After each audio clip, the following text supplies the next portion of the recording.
আলাইকুম ওয়া রাহমাতুল্লাহ। ভাই, যতটি লোক আছেন সালামে যদি উত্তর দিতেন। ওয়াজিব কাজটা করতে গিয়ে এত গোপনে কেন?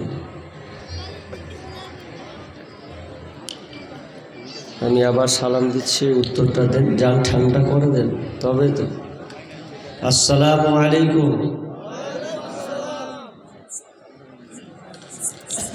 আলহামদুলিল্লাহ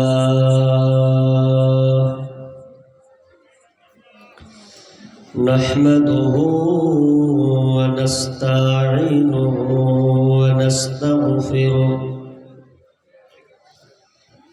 ওয়া নাউযু বিল্লাহি মিন শুরুরি আনফুসিনা ومن سيئات أعمالنا من يهده الله فلا مضل له ومن يضلله فلا هادي له وأشهد أن لا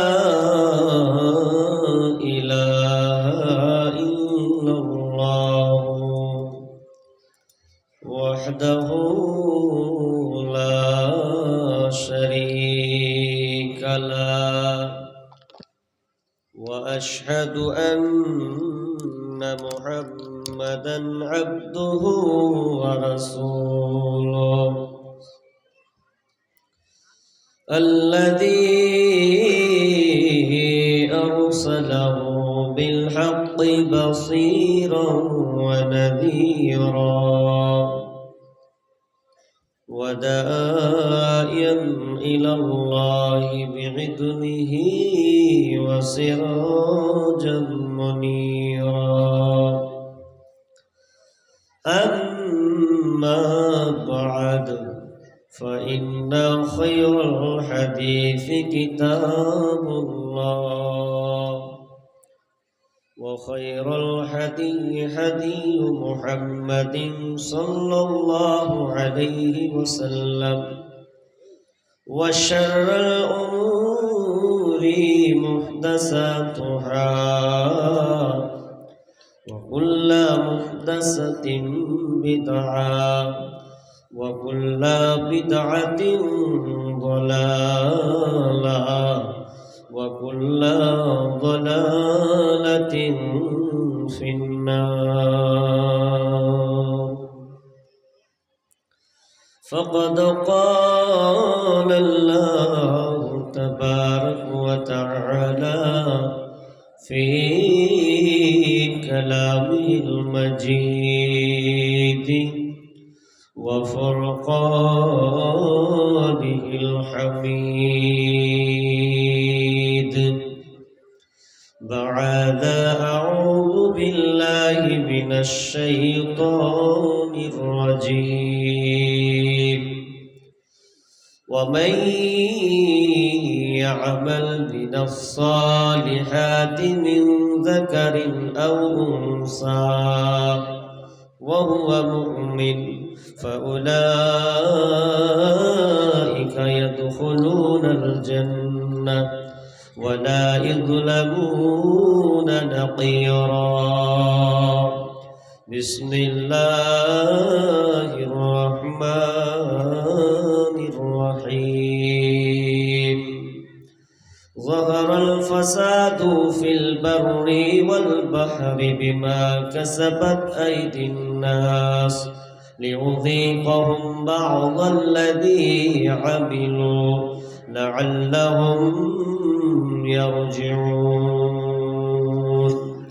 بسم الله الرحمن الرحيم.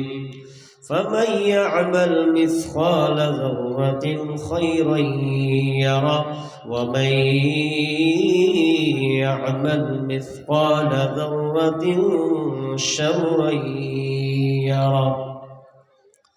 وقال النبي صلى الله عليه وسلم مروا أولادكم بالصلاة وهم أبناء 7 سنين واجربوهم عليها وهم أبناء أشهر وفرقوا بينهم في المضاجع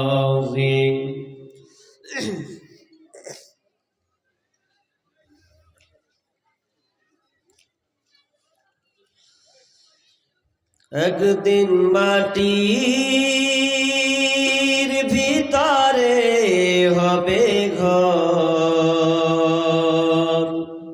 রে মন আমার কেন বান্ধ দালান ঘর রে মন আমার কেন বান্ধ দালান ঘর একদিন মাটির ভিতরে হবে ঘর রে মন আমার কেন বান্ধ দালান ঘর রে মন আমার কেন বান্ধ দালান ঘর দেহ তোমার চর্মচর গলে পচে যাবে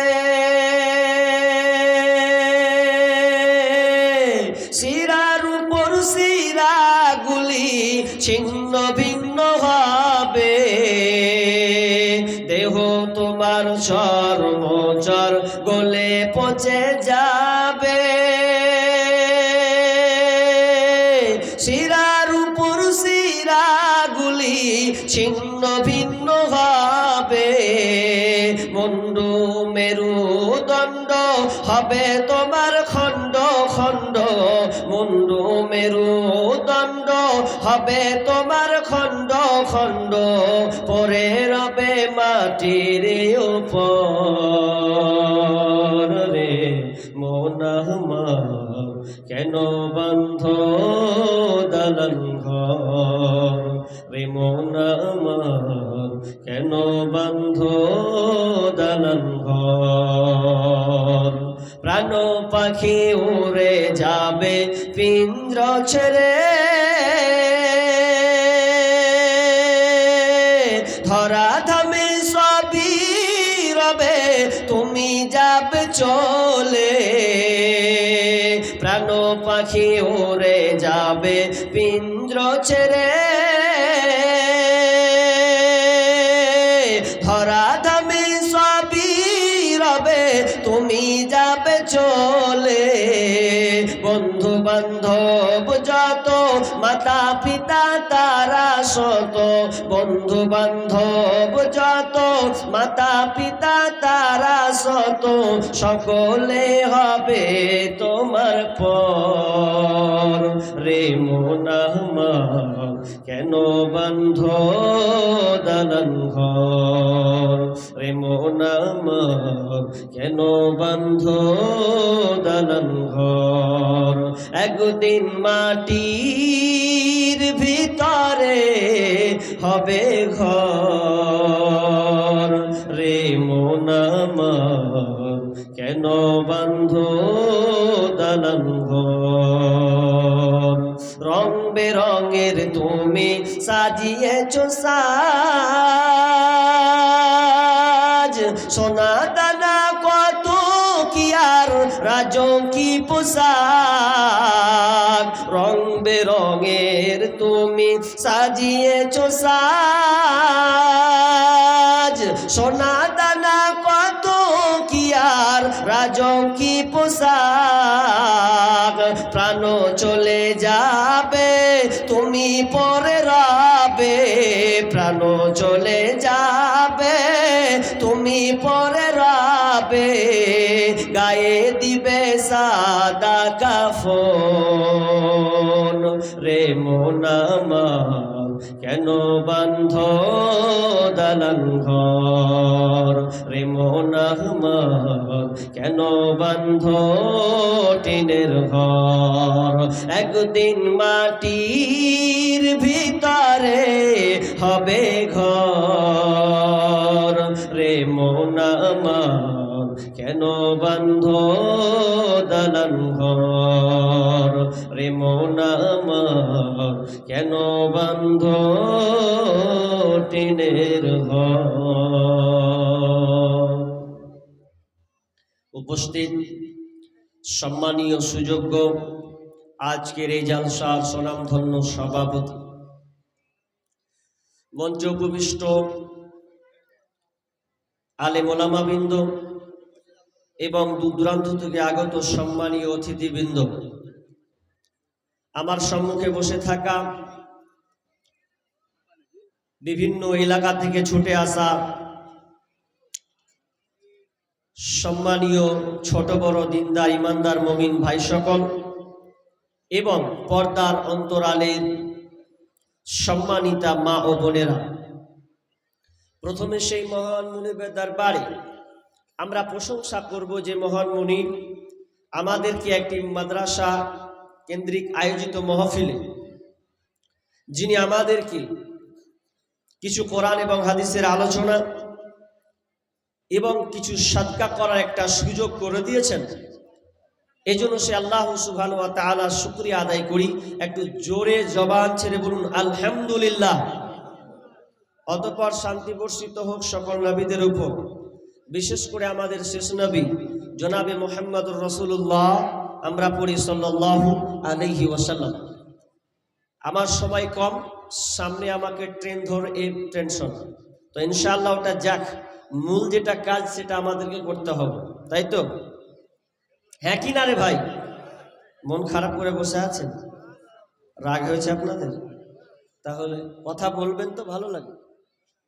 বক্তা শ্রোতার সঙ্গে যদি অ্যাট্রাকশন না থাকে তাহলে আমাকেও ভালো লাগবে না, আপনাদেরকেও ভালো লাগবে, মনোযোগী হওয়া লাগবে। আমি আজকে গুরুত্বপূর্ণ একটি বিষয়, পরিস্থিতিকে কেন্দ্র করে আমার আলোচ্য বিষয়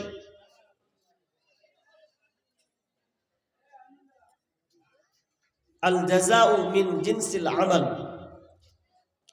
আমার আজকে আলোচ্য বিষয় হচ্ছে জাইসে কো তাইসা। এর বাংলা হচ্ছে যেমন কর্ম তেমন ফল। কি বললাম বলেন তো? যেমন কর্ম তেমন ফল, যেমন করবেন তো তেমন পাবেন।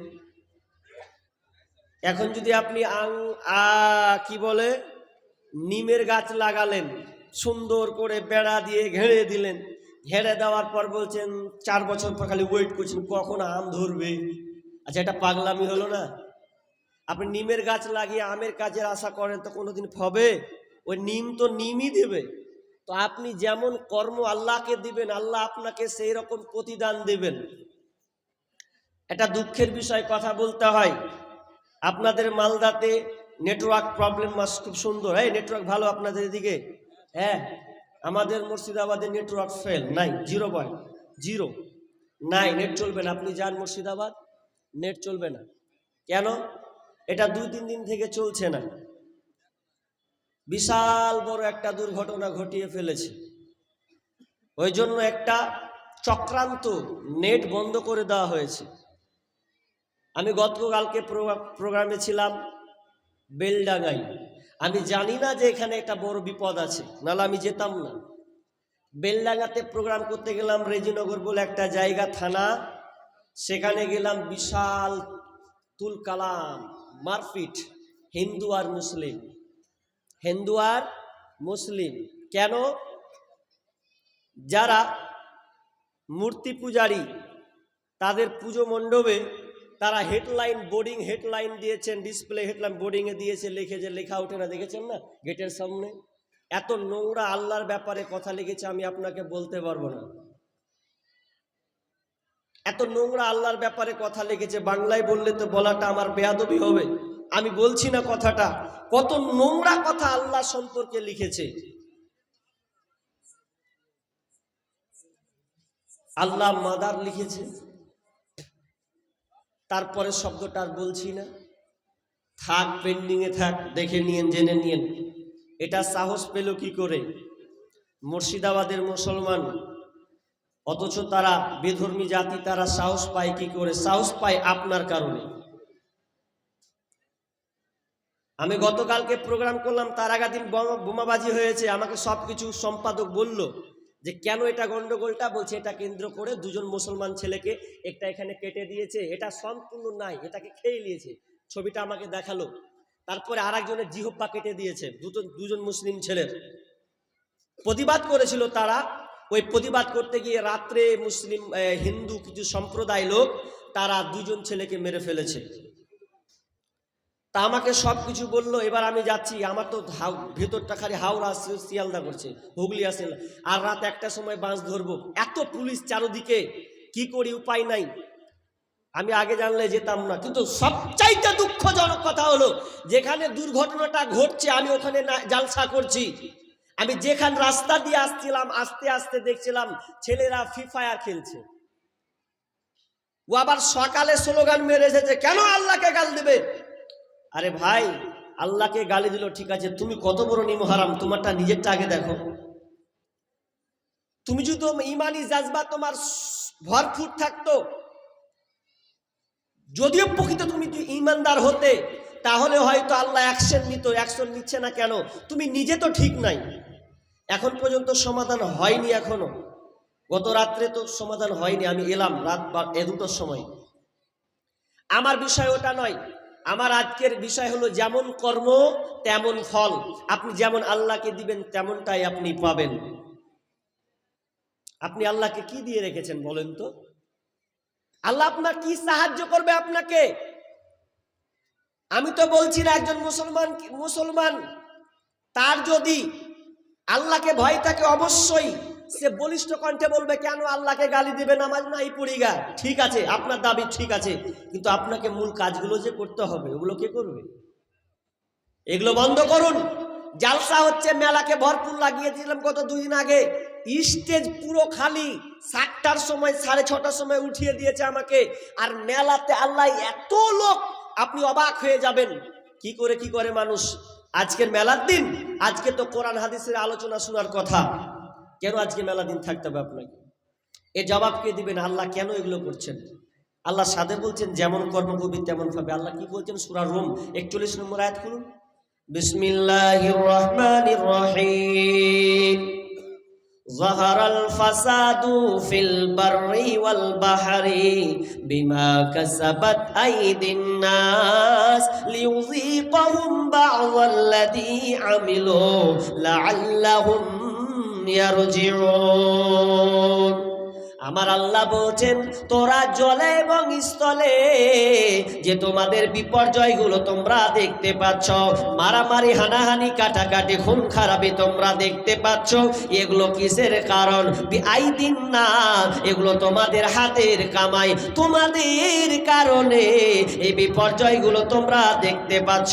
তোমরা জলে যাও কিংবা স্থলে যাও, যে জায়গায় যাও না কেন, আমার আল্লাহ বলছেন এগুলো কেন বিপর্যয়? এগুলো তোমাদের হাতের কামাই। আল্লাহ বলছেন লিউযীকাহুম বা'যাল্লাযী আমিলু লাআল্লাহুম ইয়ারজিউন।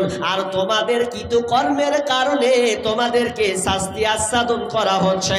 তোমাদের কৃতকর্মের কারণে তোমরা যে খারাপিটা নিয়ে এসেছো, এই খারাপিটার কারণে তোমাদেরকে আযাবগুলো চাপানো হয়, শাস্তি আস্বাদন করা হয়, শাস্তি ভোগ করানো হয়।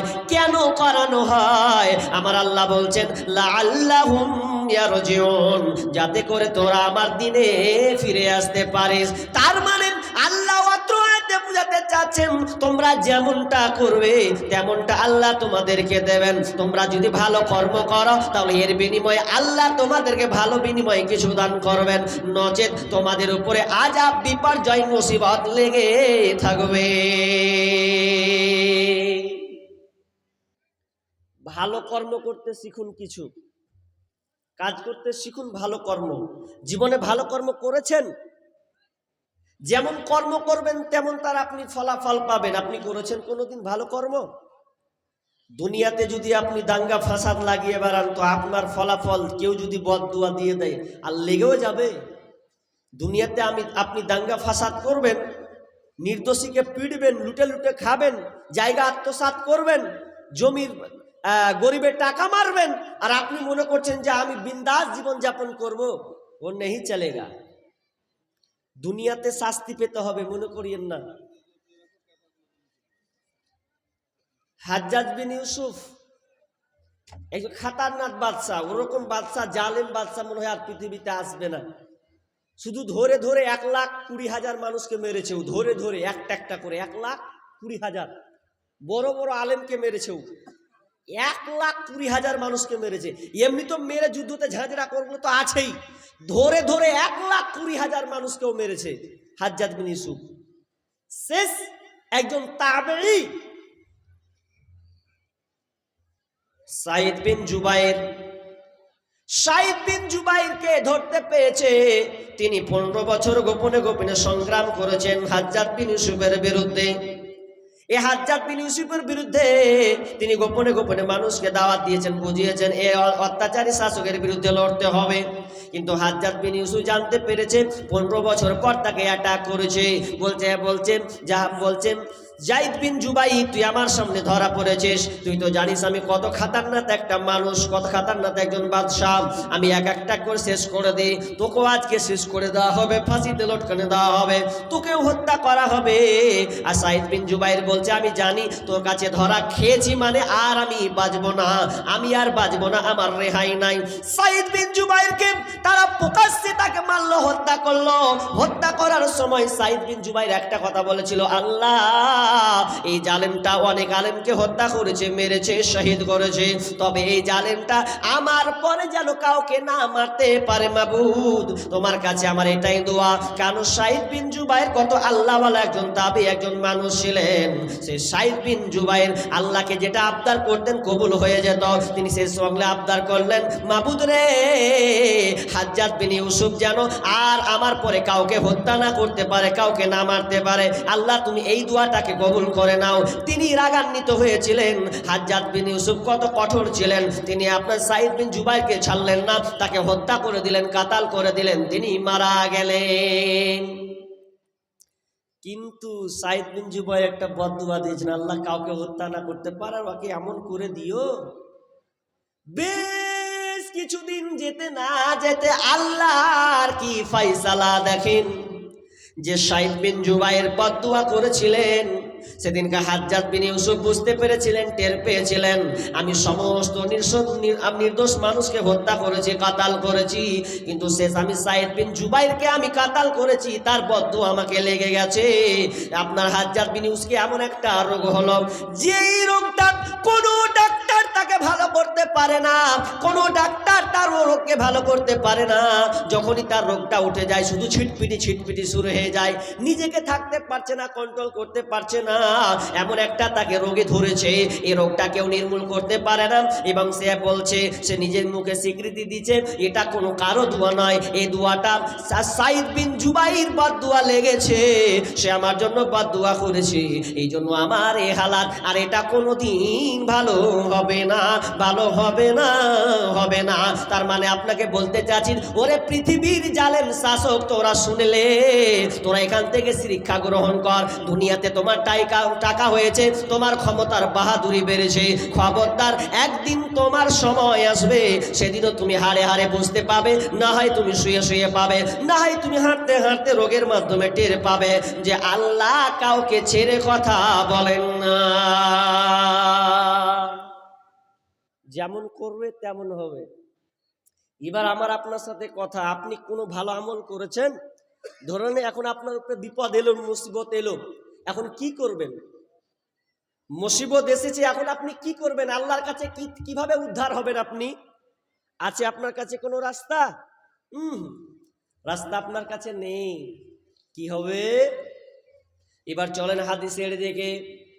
একটি বুখারীর হাদিস আমি আপনাকে বলছি, আপনি যদি ভালো ভালো আমল করেন তো ভালো আমলের বিনিময়ে, ভালো কর্মের বিনিময়ে আপনি ভালো কিছু পাবেন। এবার আমি আয়াতটা আগে পড়ে, আল্লাহ সুবহানাহু ওয়া তাআলা বলছেন, ওয়া মাইয়া আমাল মিনাস সালিহাতি মিন যাকারিন আও উনসা, আল্লাহ বলছেন যারা সৎকর্ম করে, ভালো কাজ করে, ভালো কর্ম করে, সেই লোকটা মেয়ে হোক কিংবা ছেলে হোক, পুরুষ হোক কিংবা নারী হোক, নর কিংবা নারী হোক, পুরুষ পুরুষ কিংবা মহিলা যেই হোক না কেন, যে কোনো আলোক হোক না কেন, যদি সে সৎকর্ম করে, ভালো কাজ করে, ওয়াহুয়া মুমিন, আর লোকটা যদি ইমানদার হয়, ভালো হয়, ইমানদার হয়, মুমিন হয়, তাহলে আল্লাহ বলছেন আল্লাহ তাআলা বলছেন ইয়াদখুলুনাল জান্নাহ, তাহলে ওই লোকটা জান্নাতে যাবে।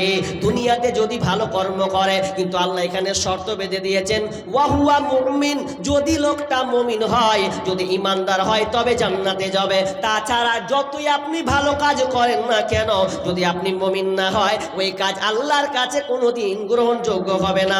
এবার বলবেন মৌলভী সাহেব ভালো কথা, কিন্তু হিন্দুরাও তো ভালো কাজ করে, খ্রিস্টানও তো ভালো কাজ করেন, আপনার কিনা যৌন বৌদ্ধ রাসনাসারা ওরাও তো ভালো কাজ করেন।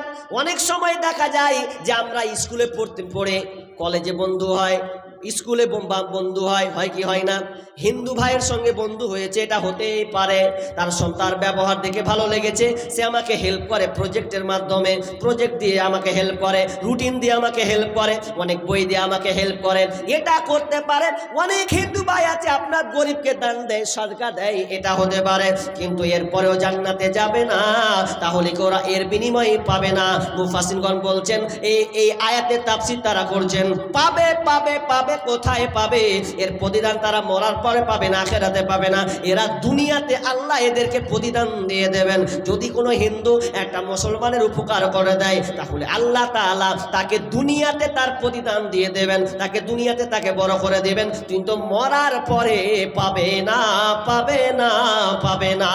আল্লাহ তাআলা বলছেন যদি মুমিন হয়, তার সৎকর্মটা তার কাজে লাগবে আখিরাতে, এবং ইয়াদখুলুনাল জান্নাতা, ওই লোকটা জান্নাতে যাবে, ওয়ালা ইযলামুনা নাকিরা, এবং তার সঙ্গে তিল পরিমাণ পর্যন্ত তার জুলুম করা হবে না। ভালো কাজ করতে হবে, শর্ত ইমানদার হতে হবে, মুমিন হওয়া লাগবে, তাহলে আপনার সব আমল কাজে লাগবে, নচেত কাজে লাগবে না। এবার ভালো কাজ আপনি করে দেখুন, কোন ভালো কাজ করেছেন আপনি? করেননি? হাদিস চলেন। ভালো কাজ কোনগুলোকে বলে, কি কি ভালো কাজ করতে হবে, এটা অনেক পিছনে যাব ইনশাআল্লাহ। তবে প্রথমত জানেন, ঘটনাটা আপনাকে ভালো করে শোনা লাগবে, মন দিয়ে ভাই বোন, আপনাকে সকলকে বলছি মন দিয়ে শোনা লাগবে, যদিও পুরানা। কি বলেন, মেয়েরা কি জায়গা হয় না? ও মা বোন, আপনারাকে একবার বলেছি মা, আবারও বলছি, সামনের জায়গা ফাঁকা আছে মনে হচ্ছে, মনে হয় ফাঁকা আছে অনেক জায়গা, টিপ টিপ বোঝা যাচ্ছে তো। মা বোন একটু আগিয়ে যান তো, পিছনে অনেক বোন দাঁড়িয়ে আছে, আপনাদেরই মা, আপনাদেরই বোন, একটু জায়গা করে দেন। দেখেন আপনি আগে বাড়বেন তো আল্লাহ আপনার সম্মান বাড়িয়ে দেবে, আরো আপনি নেকি পাবেন। এই মাদ্রাসা জালসা প্রমাণ হবে যে 2-3 জায়গায় বসেছি নাকি, সব বিচারের মাঠে সব সাক্ষী প্রদান করবে। মা বোন ওখানে বসেছেন, আবার জায়গাটা চেঞ্জ করেন, আগে চলে যান, আগান। মা বোন একটু আগে আসেন, আল্লাহর হস্তে আগান। দেখেন আপনাদের পেছনে ওরা বসতে পারছে না, দাঁড়িয়ে আছে কষ্ট করে। যা হয়েছে বাড়তে হিংসা, যা হয়েছে এখানে নয়, এখানে সমাধান চাই। একটু আগে আসেন মা বোন, আস্তে আস্তে করে কেটে কেটে পড়ুন। পেছনে জায়গা খুব শর্ট, কিন্তু সামনে জায়গা ফাঁকা আছে, আগে বসি। কি বলছিলাম? যে বানি ইসরাইলের 3 বন্ধু, কয় বন্ধু বললাম ভাই? 3 বন্ধু। খালি ঘটনা শুনেছেন, শিক্ষা নিয়েছেন কোনোদিন? নেননি। 3 বন্ধু বেড়াতে গেছে, ঘুরতে গেছে মরুভূমি প্রান্ত। ঘুরতে গিয়ে এমন একটা ঝটকা এলো, ঝড় বৃষ্টি, প্রবল ঝড় বৃষ্টি শুরু হলো। এই ঝড় বৃষ্টি শুরু হতে কোথায় পালাবে, কোথায় লুকাবে 3 বন্ধু? কোনো লুকাবার কোনো জায়গা না পেয়ে একটি গর্ত, গুহার ভিতরে আশ্রয় নিয়েছে। ওখানে 3 বন্ধু আশ্রয় নিল। আশ্রয় নেওয়ার পর আল্লাহর কি হুকুম দেখেন, প্রবল হাওয়া বেগে বড় বড় পাথরগুলো এসে ওই গর্তটাকে পুরো ব্লক করে দিল, বন্ধ করে দিল। যাতে কি হলো, 3 জন আর পৃথিবীর আলো দেখতে পায় না, কোনো কিছুই তারা বুঝতে পারে না। তারা 3 জন আছে, বাইরে লোক এলেও তারা কেউ বুঝতে পারবে না। বন্ধুরে, এমন একটা বিপদের সম্মুখীন তারা হয়েছে।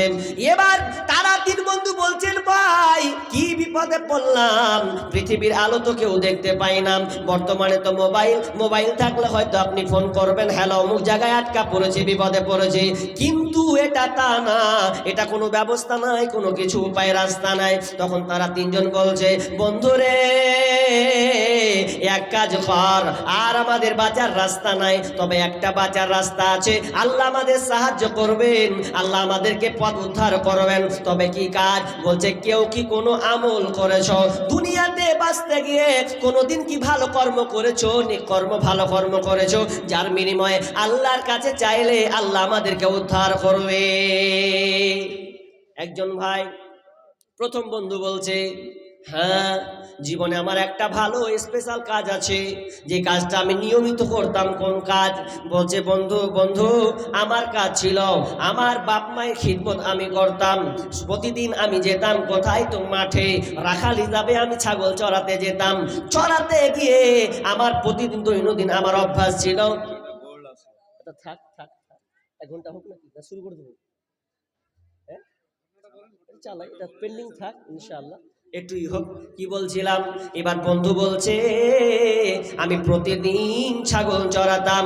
আমার প্রতিদিন ছাগল চড়ানোর পর আমার কাজ ছিল কি, আমি প্রথমে বাড়ি আসতাম, এসে আমি বাড়ি থেকে দুধ দহন করতাম। দুধ দহন করার পর সর্বপ্রথম আমার মাকে আমি খাওয়াতাম, আব্বাকে খাওয়াতাম, তারপরে আমরা ছেলেদের খাওয়াতাম, তারপরে আমরা নিজেরাই খেতাম। কিন্তু আল্লাহর হুকুম, কোনো একদিন দূরে পারে চলে গেছি ছাগল চড়াতে, বহু দূর চলে গেছি, আপনার সন্ধ্যা রাত গভীর হয়ে গেল, আমি বাড়ি এসে পৌঁছালাম, দুধ দহন করলাম মাকে দেওয়ার জন্য। যখন আমি মাকে দিচ্ছি তো মা ঘুমন্ত, আব্বা ঘুমন্ত, কিভাবে আমি দেব? ঘুমন্ত মানুষকে তো আর জাগানো যায় না, বয়স্ক মানুষ। এবার আমি কি করলাম, আমি কোনো রাস্তা না পেয়ে মায়ের মাথার দিকে আমি দাঁড়িয়ে থাকলাম। ছেলেরা কান্না করেন, আব্বু দুধ দাও, ভোগ লেগেছে, খিদে লেগেছে। তবু আমি আমার সন্তানদেরকে আমি দিই নাই, আমরা নিজেরাও খাই নাই, সন্তানেরা আপনার কিনা কান্নার রোল বয়েছে। এরপর আমি তাদেরকে দুধ খেতে দিলাম না, যতক্ষণ পর্যন্ত আমার মা আব্বা না খাবে ততক্ষণ পর্যন্ত আমি কিন্তু দুধ পান করতে দেব না। তার মানে মা বাপকে তিনি কত যে ভালোবাসতেন, আল্লাহর জন্য কত ভালোবাসতেন। কিন্তু দেখা গেল মা ঘুমিয়ে আছে, যখন ফজরের আজান দিল,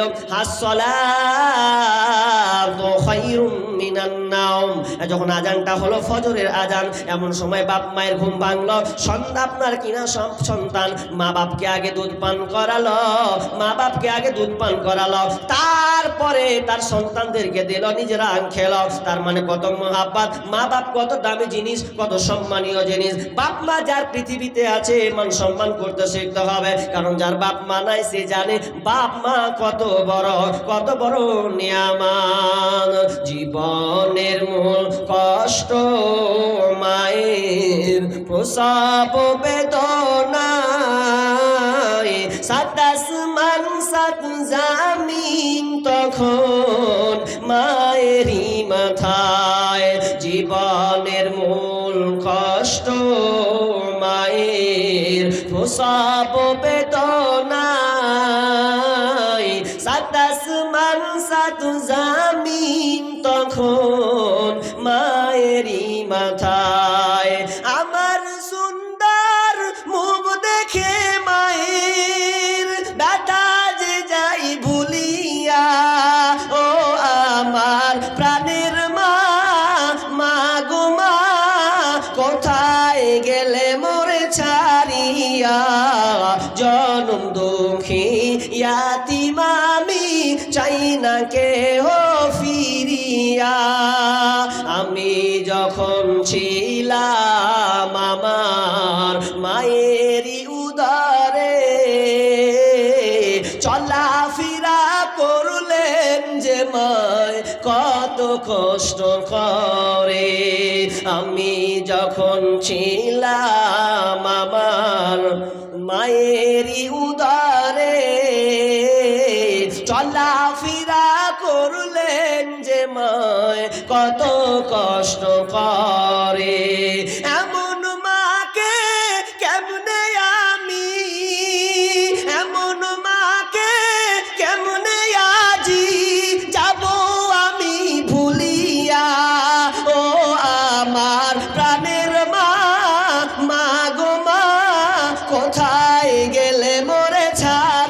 দিয়া, জনম দুঃখী ইয়াতিম আমি, চাই না কেহ ফিরিয়া।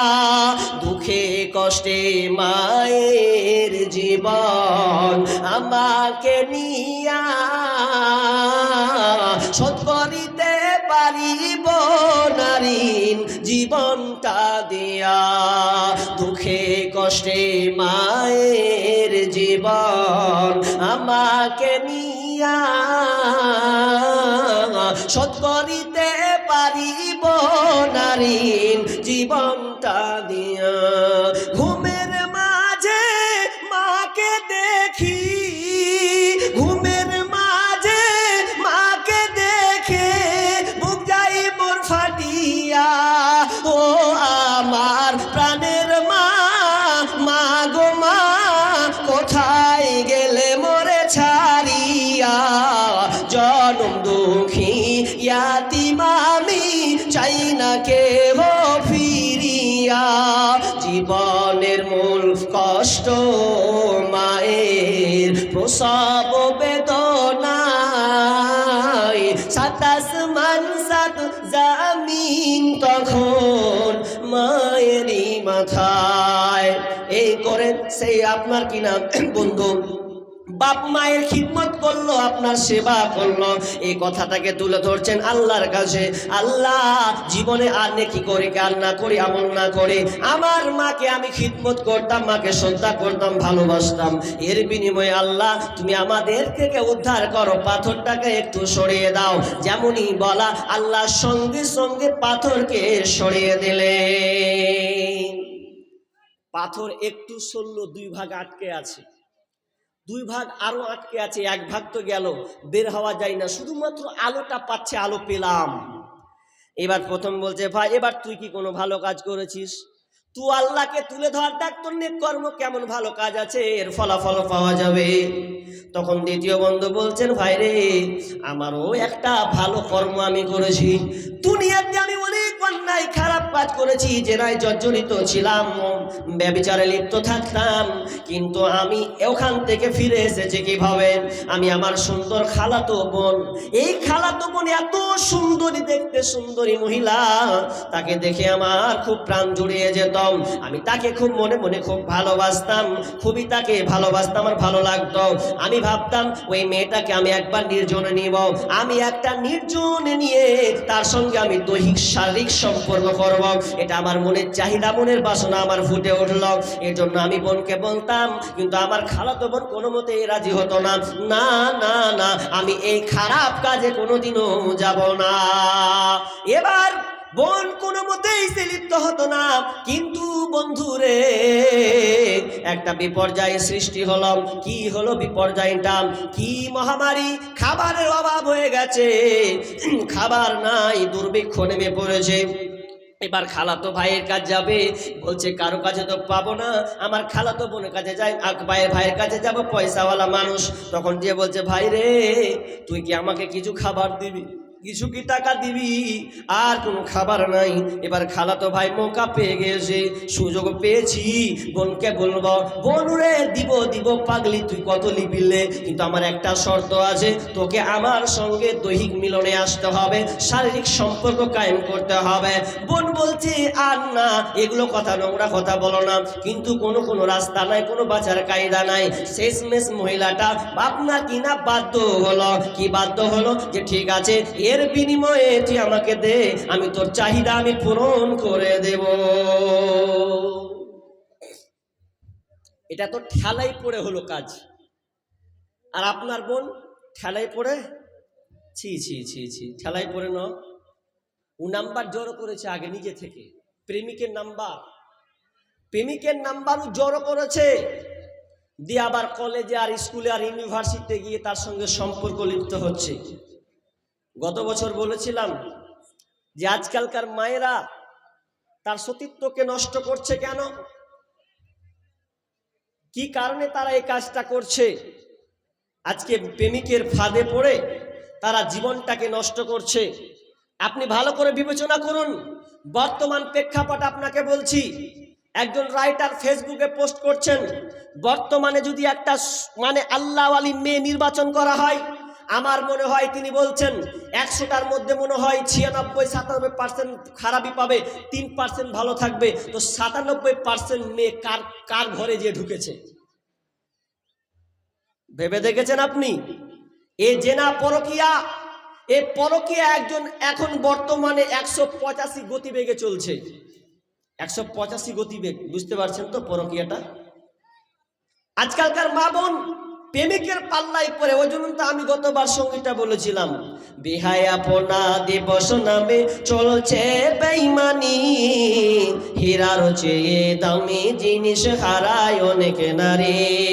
বেহায়াপনা দিবস নামে চলছে বেঈমানি, হীরার চেয়ে দামি জিনিস হারায় অনেক নারী। দুষ্টু ছেলের মিষ্টি কথায় পরে নারী ফাঁদে, সব হারিয়ে বন্টে আমার বসে বসে কাঁদে।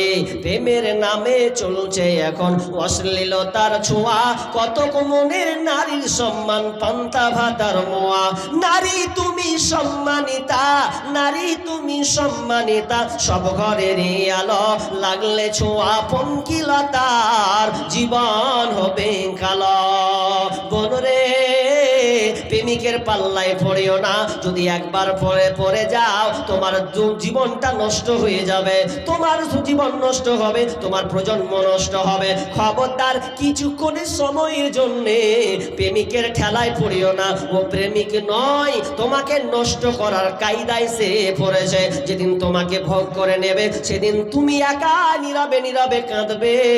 আর যদি তোমার পেটে প্রেগনেন্ট হয়ে যাও, যদি তোমার পেটে বাচ্চা চলে আসে, তাহলে সেদিন আর তুমি দুনিয়ায় টিকতে পারবে না। যদি টিকতে হয় তাহলে তোমাকে দ্বিতীয় রাস্তা বাঁচতে হবে। কি? তোমাকে বাচ্চা নষ্ট করতে হবে। প্রেমিক করে প্রেম করে করে করে 4 বছর 5 বছর মোবাইলে অফলাইন আর অনলাইন সম্পর্ক করে নিয়েছে, পেটে বাচ্চা। মা বলছে, কে কোন ল্যারের বেটার সঙ্গে ছিলি তুই? একবারও জানালি না? বলকে ছিল ভয়ে বলছে, উমুকের বেটা, উমুকের বেটার সঙ্গে ছিলাম। এ সম্পর্ক কয় বছর? বলছে 4 বছর চলছে। বাপ মায়ের খবর না, এটা কি করে হয়েছে? বাপ মা ঘুমিয়েছে 8টা 9টা 10টা, আর ছেলেরা রাত 12টার পরে তাহাজ্জুদ গুজার করে।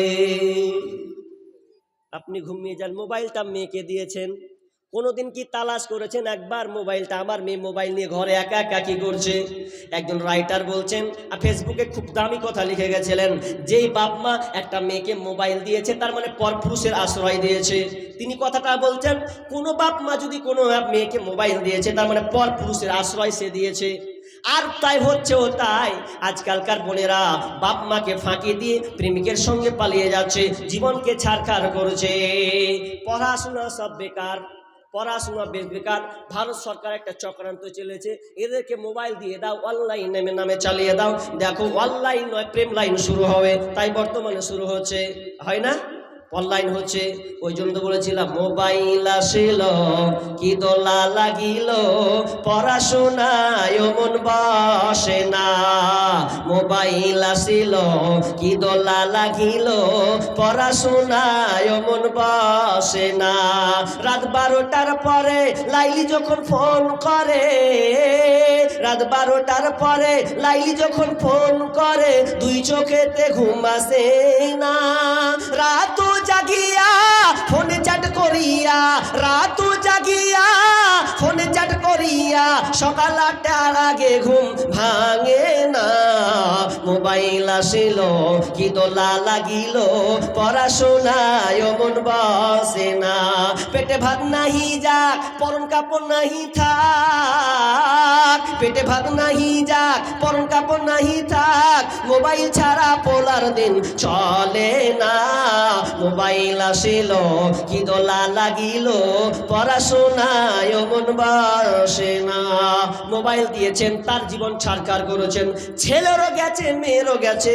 এই জন্য এবিসি নিউজ বলছে, প্রত্যেক বছর শিশু হত্যা হয় 5 লাখ করে ভারতবর্ষে শিশু আপনার কিনা হত্যা করা করা হয়। এটা কয়টা কারণ? তারা দু তিনটা কারণ ধরেছে। একটা আপনার জেনা ব্যভিচার করেছে, আর একটা আপনার কিনা দুই একটা সন্তান তার বেশি নেবে না, এই জন্য তারা ভ্রূণকে নষ্ট করছে। অনেকে আপনার সিজার আপনার কিনা অপারেশন করে দিয়েছে, লাইকেশন করে সন্তানদেরকে হত্যা করছে। সবচাইতে বড় বিষয়, বিয়ের আগে প্রেগনেন্ট হওয়ার কারণে সন্তানকে কাতাল করছে, কারণ তার মুখ পুড়ে গেছে, ওকে আর কেউ বিয়ে করবে না। 10 মিনিটের আবেগে মাগো 5 মিনিটের মন, কে তুমি মা দেখতে দিলা না এই পৃথিবীর মুখ। 10 মিনিটের আবেগ মাগো 5 মিনিটের মন, কে তুমি মা দেখতে দিলা না এই পৃথিবীর মুখ। জোর করে আসিনি ক তোর শরীরে আমি, পৃথিবীতে নাকি সন্তান হয় মায়ের কাছে দামি। তবে কেন সুখের ভুলে আমায় পেটে নিলা, সুখের শেষে কেটে ছিঁড়ে আমায় ফেলে দিলা। একদিন তুমি আমার কাছে, একদিন তুমি আমার কাছে আসবে ঠিকই মাগো, কি বলবে আল্লাহর কাছে জমা করে রাখো। আমি তো বেঁচে গেছি, আমি তো বেঁচে গেছি, বেঁচে গেল মান, নইলে লোকে বলতো মোরে অবৈধ সন্তান। একটু অবৈধ সুখ পেতে মা, একটু অবৈধ সুখ পেতে মা আমায় পেটে নিলে, কলঙ্কের ভয়ে তুমি আমায় ছুঁড়ে ফেলে দিলে। তোমার মাও করতো যদি, তোমার মাও করতো যদি তোমার সাথে এমন, বুঝতে মাগো সেদিন তুমি মৃত্যুর যন্ত্রণা কেমন। খবরদার বোন রে, আল্লাহকে কৈফিয়ত দিতে পারবে না, এখনো সময় আছে, এখনো সময় আছে। প্রেমিকের নাম্বার ডিলিট করে দাও, আল্লাহর প্রকৃত বন্ধু হয়ে যাও, ওই মহিলার মতন তুমি হয়ে যাও যেই মহিলা বলেছিল খালাতো ভাই সুযোগ নিও না, আমি তোমার সঙ্গে জেনা করতে পারি না, কিন্তু বাধ্য হয়ে নিজেকে বাঁচানোর জন্য সে আপনার কিনা রাজি হয়ে গেল। এবার রাজি হওয়ার পর এবার খালাতো ভাইয়ের কাছে গেছে, নির্জনে চলে গেছে, এবার কেউ নাই, তারা দুজন ছাড়া। তারা নিজের এমন ভাবে হয়েছে, দুজনে নাঙ্গা উলঙ্গ হয়ে গেছে। আপনাকে কি বলবো, লজ্জার কথা, আপনাকে বোঝানোর জন্য বলছি। যেমন একটা ইট আর একবার মশলা, তারপরে ইট, তারা এমন ভাবে দুজনে আপনার নির্জনে চলে গেছে, কারো পরে শরীরে কোনো পোশাক নাই। এমন সময় তারা আপনার কিনা কুকর্ম করতে যাবে, এমন সময় বোনটা চেঁচিয়ে বলছে, ভাই রে ইত্তাকিল্লাহ, আল্লাহকে ভয় করো, এখনো সময় আছে, আল্লাহকে ভয় করো, এখনো কুকর্ম করনি।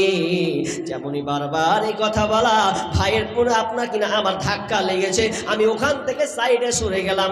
আল্লাহ, একমাত্র তোমার ভয়ে আমি এত আপনার কিনা নোংরা কাজ ছেড়েছি, একমাত্র তোমাকে ভয় করেছি বলে। আল্লাহ রে, যদি আমার এই ভালো কাজটা হয়, এই ভালো কাজের বিনিময়ে, আমার ভালো কর্মের বিনিময়ে তুমি আল্লাহ পাথরটাকে সরিয়ে দাও। আল্লাহ তাআলা সঙ্গে সঙ্গে আপনার 3 ভাগের 2 ভাগ পাথর সরে গেছে, আর একটা ভাগ খালি আছে। 3 নম্বর বন্ধু বলছে, হ্যাঁ তুই বলে না একবার চ্যালেঞ্জ লাগা না, ভালো কাজ করিসনি, যেমন কর্ম তেমন ফল পাবেন। যদি কোনোদিন ভালো কাজ করেন, আপনার নসিব হয় যে আমি ভালো কাজ করেছি, ওই কাজটার বিনিময়ে আমি আল্লাহর কাছে নেব, তাহলে আপনাকে আগে থেকে রেডি থাকতে হবে যে আমি ভালো কাজের প্রস্তুতি আগে থেকে নেব। জৈসে কো তৈসা, যেমন কর্ম তেমন ফল। এবার 3 নম্বর, এবার বলছে কি করি, আমারও একটা ভালো কাজ। কি ভালো কাজ বন্ধু? বন্ধু বলছে, আমার ভালো কাজ, আমি শ্রমিকের কাজ করাতাম, লেবার দিয়ে আমি মাঠে আপনার বাগানে কাজ করাতাম। এই কাজ করাতে করাতে করাতে করাতে একটা শ্রমিক, একজন ভাই, একজন মজুরি খাটা মানুষ, সে একদিন লেট করে এসেছে, আসার কথা 8টার সময়, এসেছে 10-12টার সময়। এখন আমি তাকে কি করলাম, দুপুরের পরে আমি অর্ধেক তাকে তার আপনার কি নাম মজুরি দিলাম। লোকটা বলছে নিব না, ফুল মজুরি দিতে হবে। বলছে এটা কখনোই সম্ভব নয়, আমি তোমাকে দিতে পারি না, অর্ধেক কাজ করেছো, অর্ধেক বিনিময়ে তুমি মজুরি পাবে। লোকটা রাগ করে বাড়ি চলে গেছে। ঠিক আছে নিব না, বাড়ি চলে গেলাম। লোকটাকে আর পাওয়া গেল না, কিন্তু আমি কি করলাম, আমি তার টাকা পয়সাটাকে আমি যোগান দিতে শুরু করলাম। ওই টাকা থেকে আমি একটা ছাগল নিলাম কিংবা গরু পাল নিলাম। সব কিছু ধীরে ধীরে বছর বছর বছর চলে যায়, আমি পালতেই থাকি তার আপনার কিনা মজুরির পরিশ্রমের টাকা। এ করতে করতে করতে কয়েক বছর পর লোকটার মনে হয়েছে আমি অভাবগ্রস্ত, ঋণগ্রস্ত, লোকটার কাছে যে হাফ দিনের কাজটা পাবো ওটা নিয়ে চলে আসবো। লোকটার কাছে দেখা করতে আমার কাছে এসেছে, বলছে ভাই আমি তোমার কাছে অর্ধেক আপনার কিনা মজুরি পেতাম, দিনের মজুরি ওটা দাও। এবার আমি বললাম ও ভাই, ও ভাই, এই যে দেখছো তোমার পালগুলো, ছাগলের পাল, গরুর পাল, এই ছাগল পাল গরু পালগুলো এটা তোমার, এটা আমার নয়, যাও তুমি নিয়ে চলে যাও। বলছে সে ঠাট্টা করছো না, তোমারই জিনিস তুমি নিয়ে চলে যাও। লোকটা তখন গেল, ধরে সমস্ত পালকে আপনার নিয়ে চলে গেছে। তখন আল্লাহকে বলছে আল্লাহ রে, আমি আমানতের খেয়ানত করি না, আমাকে স্যার আপনার কিনা আমানত আমি রক্ষা করেছি, তার জিনিস সে ফিরিয়ে নিয়ে চলে গেছে। এটা কেন করেছি, একমাত্র তোমার ভয়, তোমাকে ভয় করে আমি এই সৎ কাজ ভালো কাজটা করেছিলাম। আল্লাহ এর বিনিময়ে তুমি আমাদের পাথরটাকে পুনঃ সরিয়ে দাও। আল্লাহ সঙ্গে সঙ্গে পাথরটাকে সরিয়ে দিলেন। মরার আগে, যাবার আগে যদি বাঁচতে চাও, সময় থাকতে সেই সে নেকি কামাই করে নাও, কামাই করে নাও। মরার আগে, যাবার আগে যদি বাঁচতে চাও, সময় থাকতে সেই সে নেকি কামাই করে নাও, কামাই করে নাও। আল্লাহর আদেশ নিষেধ মতো জীবন চালাও আবিরত, আল্লাহর আদেশ নিষেধ মতো জীবন চালাও আবিরত। ছেলে মেয়ে সন্তানেরই ইমানদার বানাও, সময় থাকতে সেই সে নেকি কামাই করে নাও, কামাই করে নাও। মরার আগে, যাবার আগে যদি বাঁচতে চাও, সময় থাকতে সেই সে নেকি কামাই করে নাও, কামাই করে নাও। আপনি মরার আগে যেমন কর্ম করবেন তেমন আপনি পাবেন, যেমন দুনিয়াতে আপনি ছেড়ে যাবেন তেমনটা আপনি পাবেন বন্ধুরে। কিন্তু আজকালকার দেখা যায় আপনি কর্ম করছেন তো কর্মটা ভালো নয়। যদি আপনাকে বলি ভাই আপনার বয়স কত, বলবে 50, আপনার বয়স কত বলবে 40, আপনার বয়স কত বলবে 60। বলো তো জীবনে কতটি ভালো কাজ করেছো আর কতটি নোংরা খারাপ কাজ করেছো। দেখা যাবে আপনি রাত্রে শুয়ে যান, শুয়ে শুয়ে 24 ঘন্টাকে ভাবেন আমি 24 ঘন্টাতে কতটা ভালো কাজ করেছি। দেখা যাবে ভালোর বিনিময়ে খারাপটা বেশি আপনি অর্জন করেছেন। তাহলে বলেন তো মরার পরে কি আপনি ভালো প্রতিদান পাবেন? অথচ আমার আল্লাহ বলছেন ফামাইয়া আমাল মিসকালা যাররাতিন খায়রান ইয়ারা ওয়া মাইয়া আমাল মিসকালা যাররাতিন শাররান ইয়ারা। আমার আল্লাহ বলছেন তোমরা দুনিয়াতে অনুপরিমাণ যেই ভালো কাজটা করবে ওটাও তোমরা আখিরাতে দেখতে পাবে। যদি তুমি ভালো কাজ করো, অনুপরিমাণ তিল পরিমাণ কণা পরিমাণ যদি তুমি ভালো কাজ করো ওটাও আল্লাহ তোমাকে দেখাবে। এবং তুমি যেটা অনুপরিমাণ তিল পরিমাণ কণা পরিমাণ বিন্দু পরিমাণ যদি খারাপ কাজ করে থাকো, পাপ কাজ করে থাকো, ওটাও আল্লাহ তোমাকে দেখাবেন। ওতে বন্ধুরে যেমন কর্ম করবেন তেমন ফল আপনি পাবেন।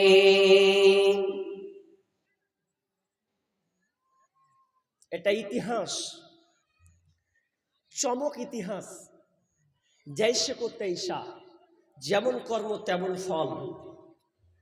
একটা ছোট্ট মেয়ে, 10 বছরের মেয়ে, একজনের বাড়িতে কাজ করে খায়, সমস্ত কিছু যত পারে করে দেয়, কিন্তু বাড়িওয়ালার মালিক স্বামী স্ত্রী ভালো না।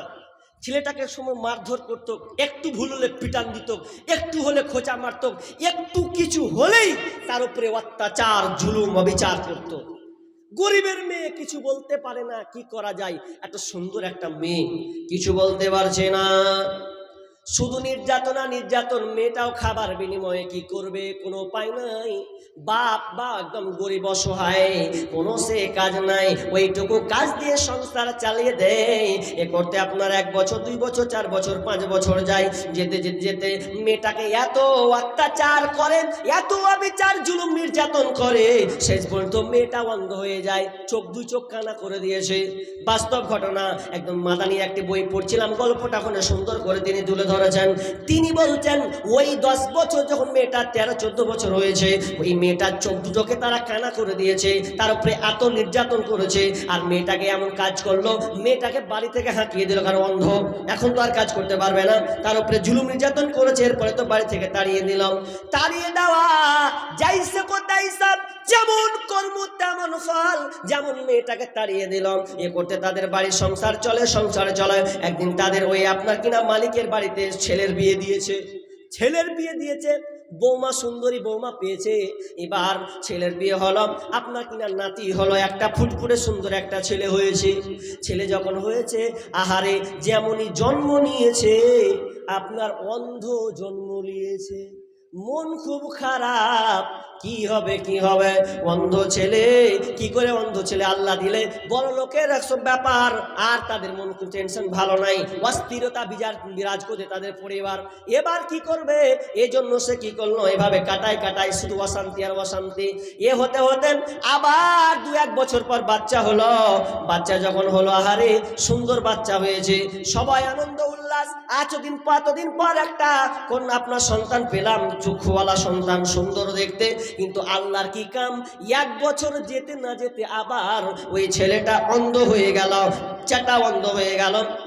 বাড়িতে আবার অশান্তি শুরু হলো, আর রোগে ভরপুর হয়ে গেল, কেউ টিকতে পারছে না, শান্তি পাচ্ছে না, এত পয়সাওয়ালা। কারণ আল্লাহর খেলা, যেমন আপনার কিনা বাচ্চাটাকে কষ্ট দিয়েছে।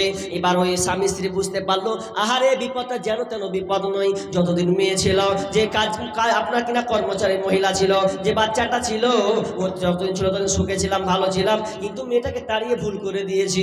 এটা আল্লাহর আযাব, তাছাড়া কিছু নয়। খোঁজ লাগা, ছেলেটাকে মেয়েটাকে তদন্ত কর, কোথায় মেয়েটাকে পাওয়া যায়। খুঁজতে খুঁজতে খুঁজতে খুঁজতে খুঁজতে পাই না।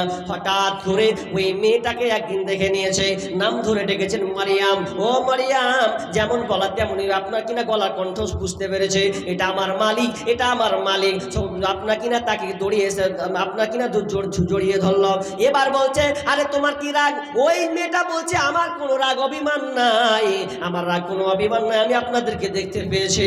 এত নির্যাতন করার পরও মেয়ের মুখের মিষ্টি ভাষা, তারা বলছে আমরা কত তোমার উপরে নির্যাতন করেছি, কত ভুল করেছি, আর জীবনে করব না, বেটি রে ক্ষমা করে দাও, আমাদের বাড়িতে অভাব শুরু হয়েছে, আর কোনোদিন তোমার উপরে জুলুম নির্যাতন করব না। এ করে মেয়েটার দেখভাল শুরু করলো।